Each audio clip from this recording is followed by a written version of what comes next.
खुरपी छड़ी लेकर के और थोड़ा रोष में भर करके, रोष का मतलब क्या है, थोड़ा उत्ताल के साथ, थोड़ा थोड़ा उन्माद के साथ कीर्तन में हमारे ठाकुर जी कहते हैं, वाग गदगदा द्रवते यस्य चित्तम रुदत्य भिक्षणम हसति क्वचिच्च विलज्ज उद्गायत नृत्यते च।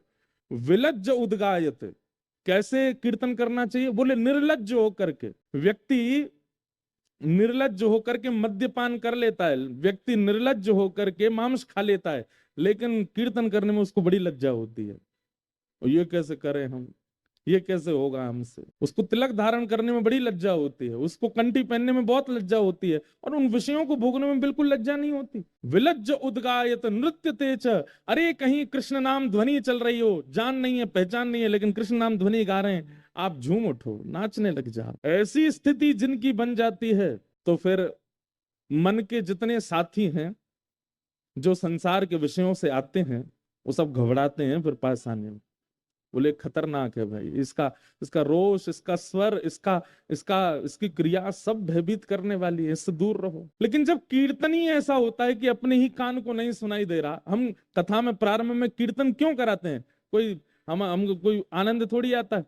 कथा में जब आते हैं तब तो गला इतना ठंडा होता है, उसमें भी इतना तेज गाना क्यों कराते हैं, ताकि आप सब लोग इतने भाव से गाओ, इतने इतने भाव में भर करके गाओ, इतने स्वर में गाओ, इतने नृत्य करते हुए गाओ कि जितने भी अभी बाहर से आते समय जितने भी विषय भोग सब चित्त में भरे हों, दिमाग में भरे हों, शरीर में लगे हों, वो सब उससे नष्ट हो जाएं, फिर कथा में प्रवेश हो। अब वो कीर्तन ही इतने आराम से होता है, तो फिर उससे वो विषय कैसे जाए।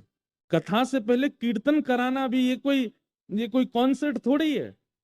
यहाँ पर आकर के पहले ऐसे गाएंगे, फिर अब थोड़ी देर कथा करके फिर भजन गाएंगे, फिर थोड़ी देर कथा करके कोई संकीर्तन गाएंगे। अरे ये सब नियम है नारद पद्धति कथा का। इसलिए जब भी कभी कहीं कथा में जाओ और प्रारंभिक कीर्तन जब वक्ता करे, उसमें तो नेत्र बंद करके, डूब करके और बिल्कुल भाव से गाओ।